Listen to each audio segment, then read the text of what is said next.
Pessoal, voltamos. Estamos com o Alex. Uma aula de futebol, uma aula. Prazer enorme. Acabou uma horinha, estamos voltando para fazer mais uns minutinhos aí, tá bom? Obrigado pelo carinho de vocês aí. Alex de volta. Craque de volta.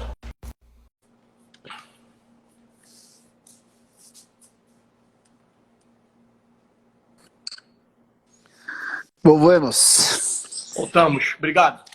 Então, Eu te interrompi.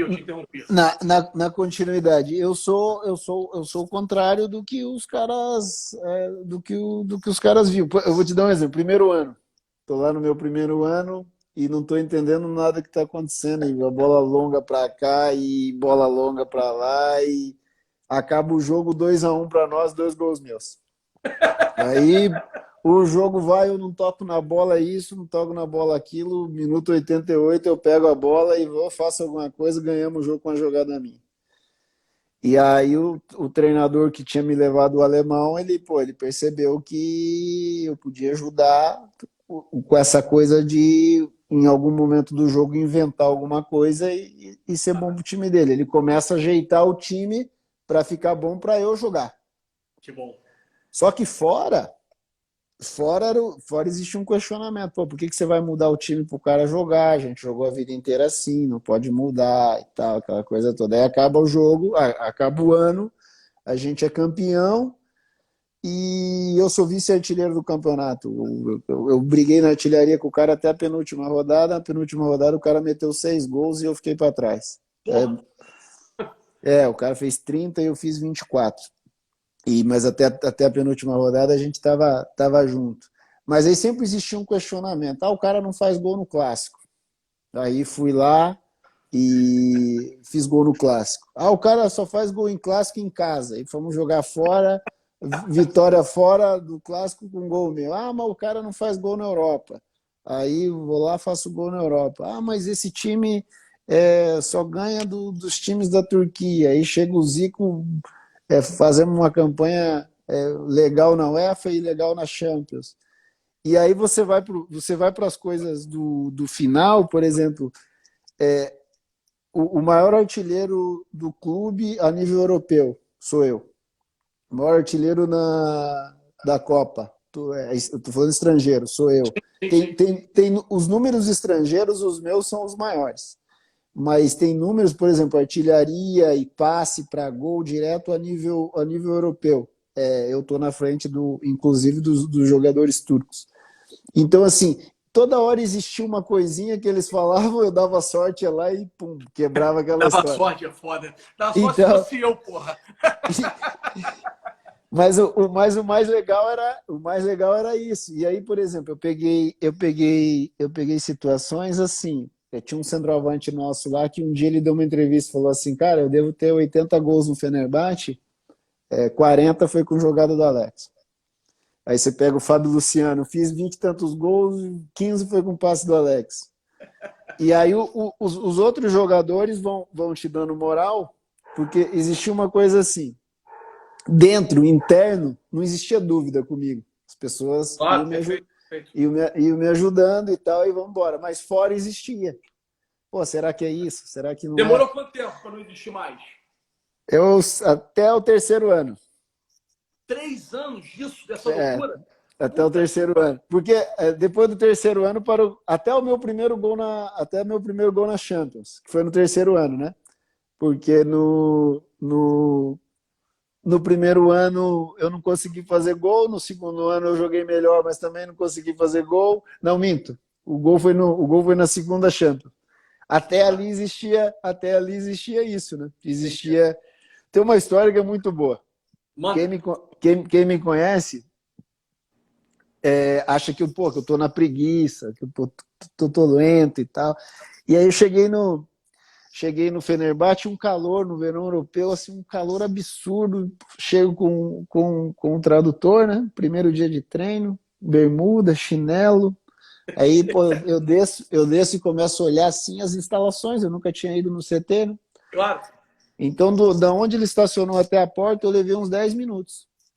Só que eu não fui caminhando direto. Eu fui olhando, pô, e perguntando, o que faz ali, o que tem aqui. Tinha uma quadra de tênis, não sei o quê. Aí quando eu chego, tinha um cara que hoje é muito meu amigo, que era depois o Zico fez o cara ser auxiliar, que o cara olhou pro tradutor e falou assim: se ele jogar nessa velocidade que ele saiu do carro e chegou até a porta, é mais um que veio aqui, vai pegar nosso dinheiro e nunca mais vai voltar aqui. Só que aí veja que loucura. No meu primeiro ano tiveram acho que 7 ou 8 jogos que nós ganhamos no minuto 43, 44, tudo com alguma coisa acontecendo comigo. E aí eu peguei esse mesmo cara e falei para ele, ó, quando você achar que eu tô devagar e tal, a minha cabeça tá viajando, eu tô tentando achar um buraco, alguma coisa Arrumar a aí para solução. Arrumar a solução. arrumar alguma brecha para a gente poder ganhar o jogo, poder empatar, poder fazer alguma coisa. Uhum. Então as coisas que os caras imaginavam que fosse contra, eu ia lá e conseguia reverter essa situação. Então, nesse sentido, que deixou essa coisa tão grande.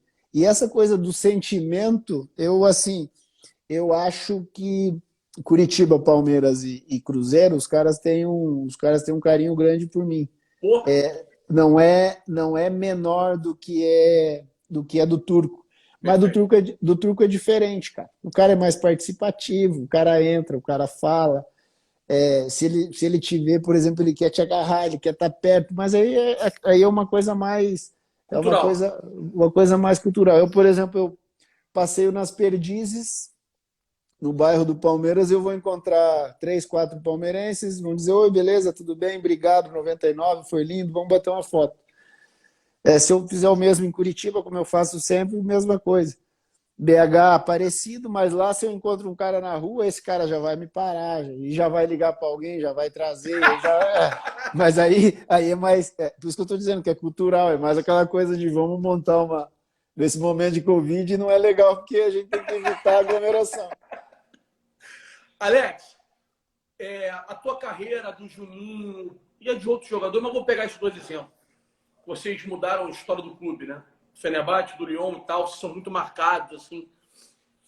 E quando a gente quer achar brecha para falar mal, a gente acha brecha até do que for, né?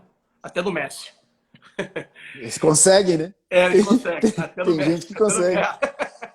Então, o que eu queria te falar? Por exemplo, até o mercado europeu se abrir em 2005, a gente via jogadores enormes em clubes menores. Dá um exemplo claro, que é o PSV, que abraçou Romário e Ronaldo no início da carreira.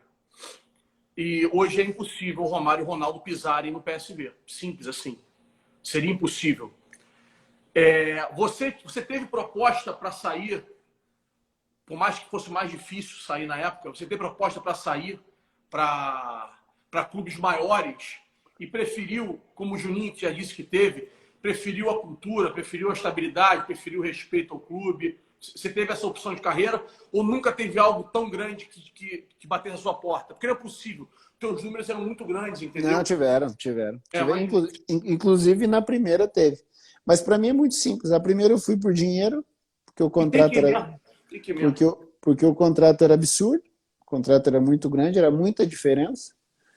Eu tinha proposta para ir para França, para Portugal, para Espanha, mas eu ia ganhar algo parecido com o que eu estava ganhando no Cruzeiro na época.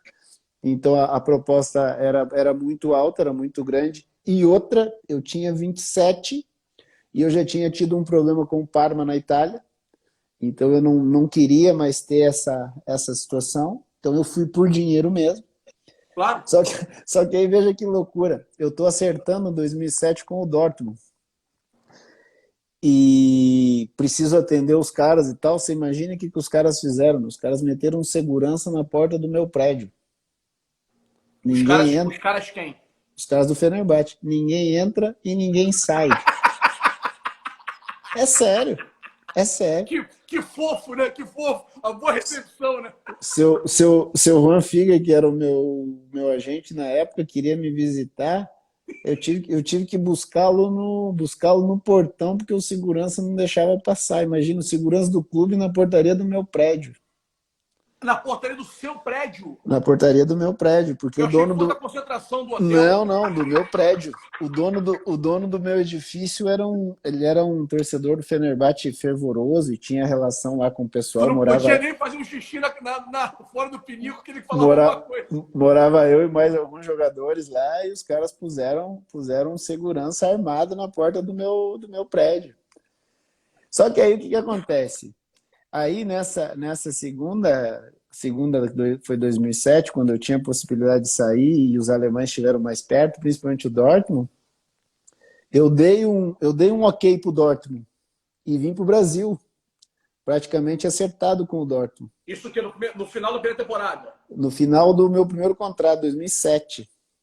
Era um Dortmund confuso, que estava entrando naquela crise Tá. e que depois acabou com o Dortmund tendo sérios problemas.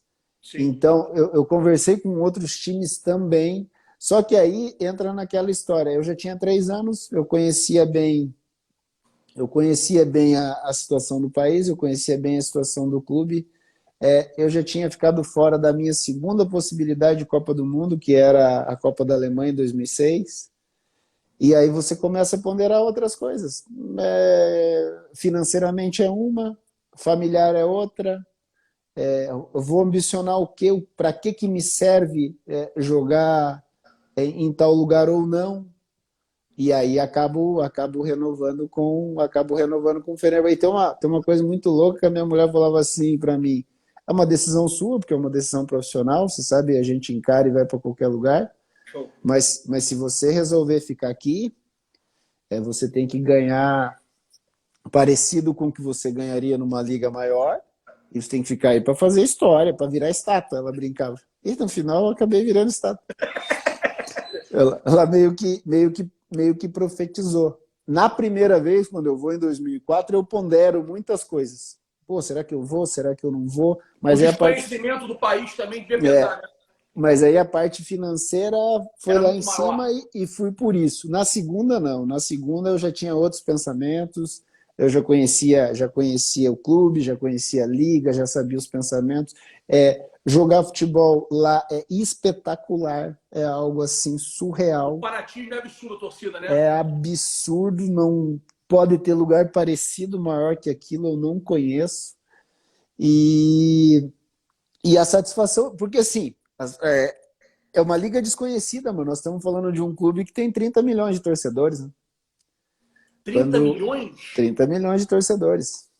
Talvez aqui no Brasil fosse a segunda ou a terceira torcida do Brasil. Se quando a gente vai falar em números de torcida, a gente tem que imaginar Corinthians e Flamengo. Eu sempre brinco com o Zico e brinco com o Fábio Luciano, que eles conheceram essa realidade, né? O Fábio até mais, porque o Fábio jogou em Corinthians, Flamengo e E depois lá? jogou lá. Então ele pode traçar um paralelo melhor aí com essa Sim, questão do número. E o sim. Zico eu brincava sempre com a questão De que era do, maior? do fanatismo entre o Flamengo e o Fenerbahçe. E a discussão com o Zico era sempre essa, a questão cultural mesmo, né? Porque lá eles colocam o clube acima de qualquer situação, né? Realmente é absurdo. Alex, a última para fechar, que não dá para não falar disso, porque é uma revolta que eu tenho. E é muito o que eu penso sobre futebol, passa por esse tema que vai passar por você agora. Eu não dou o valor pro profissional que se escora na Copa do Mundo. O que eu quero dizer com isso é o seguinte: a Copa não pode ser a chancela para transformar você em craque, como também não pode ser a chancela para transformar você em vilão, porque a gente está falando de 20 dias, de 4 em 4 anos, dos 7 jogos, 2 minimamente são babas, 3 muitas das vezes. Então acho que 4 jogos para você ser campeão do mundo de 4 em 4 anos não pode dar muito norte do que as pessoas fazem. A pergunta é longa, me perdoe. Segundo,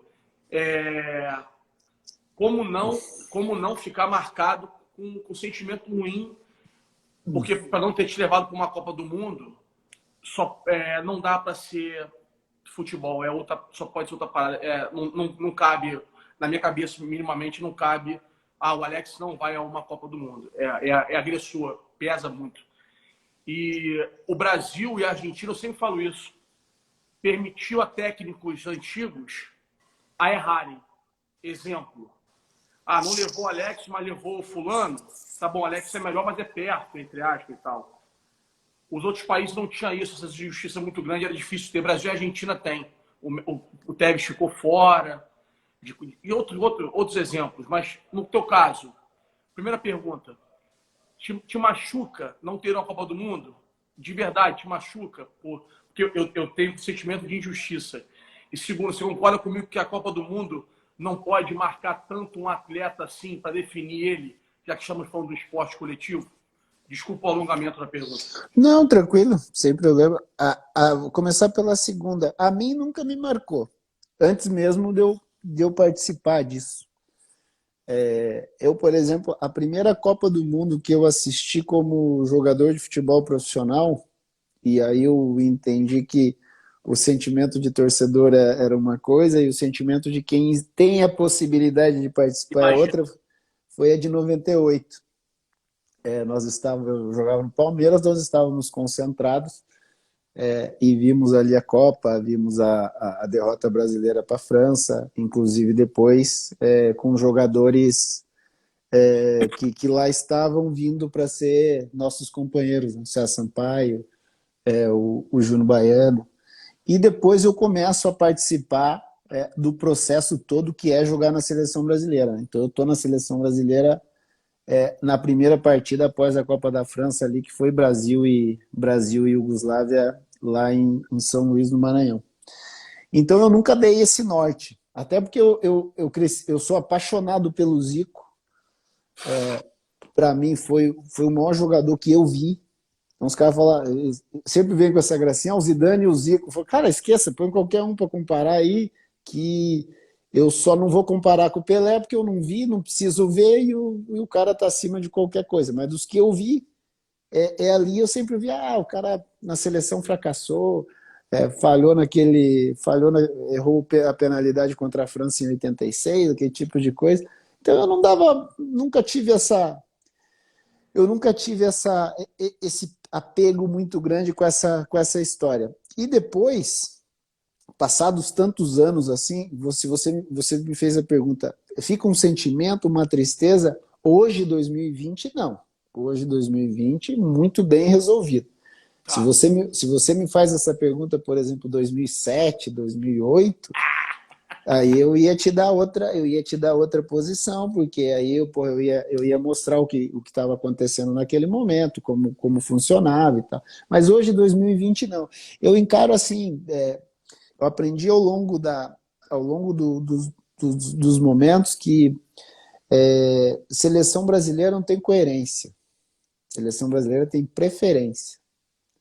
E aí as razões nós não vamos discutir.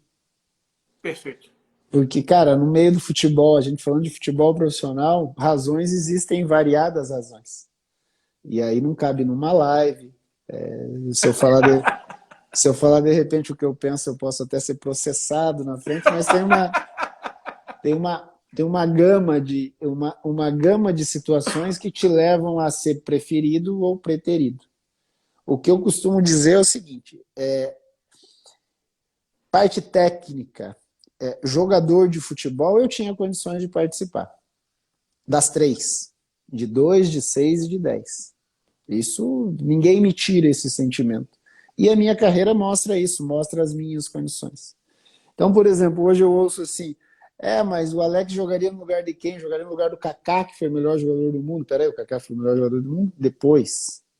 Você tem quantos gols na carreira, Alex? Só para te interromper. 424. Você tem mais gol que o Ronaldo Fenômeno, não sei se você sabe disso. Sim, sim. O pessoal fica... Agora com rede social, você fica sabendo até de coisa que você nunca imaginava aqui.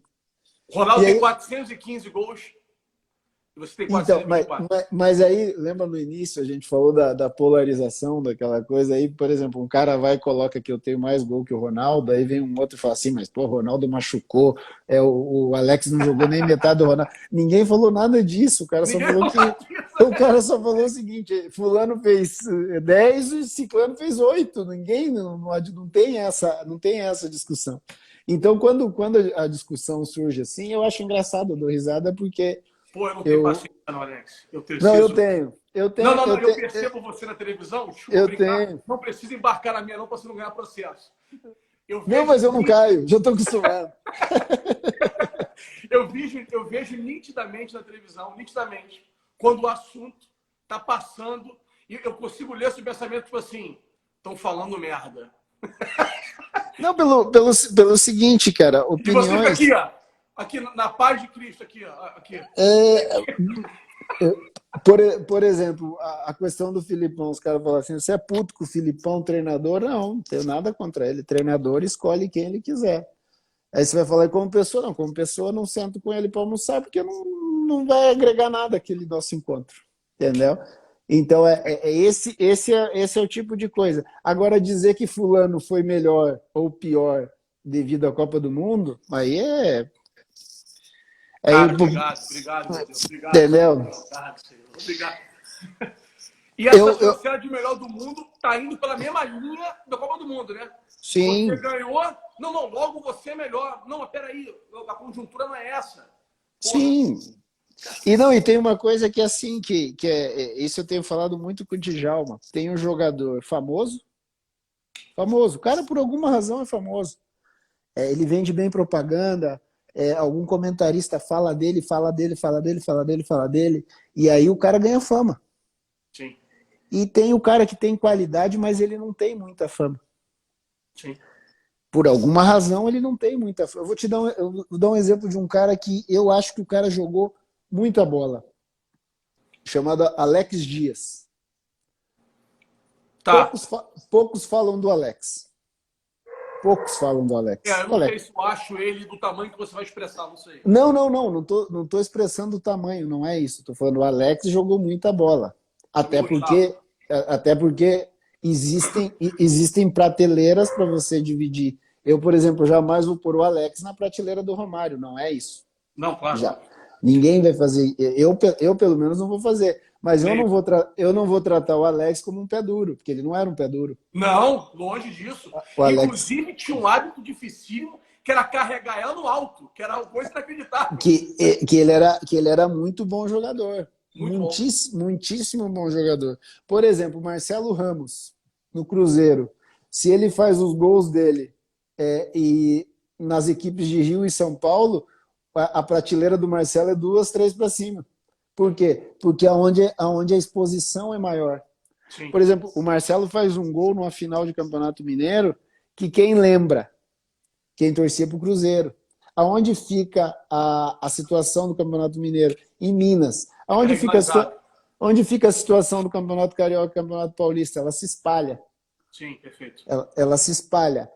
Então, essa exposição, ela não te deixa melhor, mas ela te deixa mais famoso. Já é um passo para tu ganhar algumas outras coisas. Ela te deixa mais famoso. E tem aquela coisa, você convive com o Pedro e convive com outros jogadores no Rio, na live eles não vão falar, mas tem um monte de jogador que é famoso, o cara vai falar, não joga, no meu time de pelado eu não convido para jogar.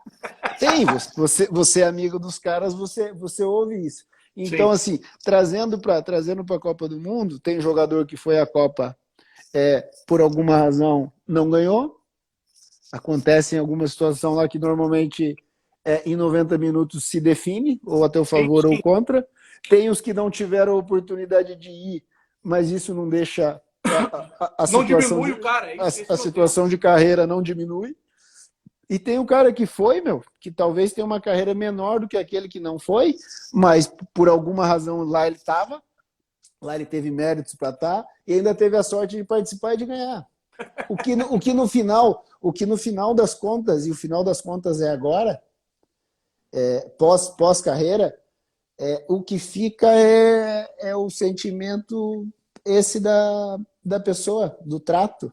Da participação do que fez, do que viveu. Eu, por exemplo, a minha satisfação é ser respeitado por um torcedor que era adversário meu. Por exemplo, um corintiano vem falar comigo, pô, Alex, aquele dia e tal, o Corinthians e Jogava demais, não Palmeiras, sei o quê. pô, você complicou meu time e tal, aquela coisa toda. Então, esse tipo de satisfação fica. E aí fica para mim, fica para quem foi para a Copa, fica para quem ganhou a Copa, e muitas vezes fica o contrário. Às vezes o cara foi para a Copa, ganhou a Copa e ninguém lembra que o cara existe. Então, essa lembrança, às vezes, vale mais do que qualquer outra coisa. É verdade. Primeiro, te falar que o Pedrinho tem seu nome salvo, Alex Gênio. Eu posso provar. Pedrinho é maluco. Segundo, me perdoe mais uma vez pela falha gravíssima Sem problema. de deixar você esperando. Eu simplesmente troquei o dia. Sem E problemas. terceiro, falar que eu sou muito fã seu, de verdade. Pedrinho sabe disso. Dentro e Agradeço. fora. Você, como comentarista, é tão gênio quanto jogava. Acho você inteligentíssimo. E mais do que isso, que aí é um mérito até, para mim, mais bonito. É o saber falar, saber comentar sem querer machucar ninguém, sem querer transformar jogador em bandido, que a imprensa tem feito isso de uma forma meio pesada para mim. E eu luto no meu trabalho aqui para que isso não ocorra. E você, Caio, Pedrinho, o menino da ESPN, que eu sempre esqueço onde é que saiu, que tá o Rafael, aquele novinho, mais dois, três, são caras que dão norte ao nosso... deveriam e devem dar norte ao nosso comentário esportivo. A gente, hoje posso falar a gente, que você também, a gente vive do atleta. O atleta não depende da gente para porra nenhuma. A gente vive deles, então a gente tem que ter minimamente o respeito para comentar sobre futebol, sobre carreira, sobre um lance perdido, sobre um pênalti perdido, sobre um erro. Eu acho que está se confundindo muito. A série do Jordan é uma aula de como não se deve tratar um gênio e como um gênio deve tratar quem trata ele mal. E, cara, muitíssimo obrigado pelo respeito, pelo carinho, pelo papo. Falaremos aqui 10 horas ininterruptamente, mole. Obrigado pelo carinho aí que tá me recebendo na sua casa e vice-versa. E, pô, falar que sempre que quiser bater um papo, a hora que for, estou disponível, porque é um prazer enorme. Maravilha. Eu que agradeço. O papo bem legal, agradável e mais na frente a gente vai falando. Tamo junto. Gênio, abraço. Abraço. Fica com Deus. Abraço, irmão. Tchau, Abraço, tchau. galera. Obrigado. Valeu.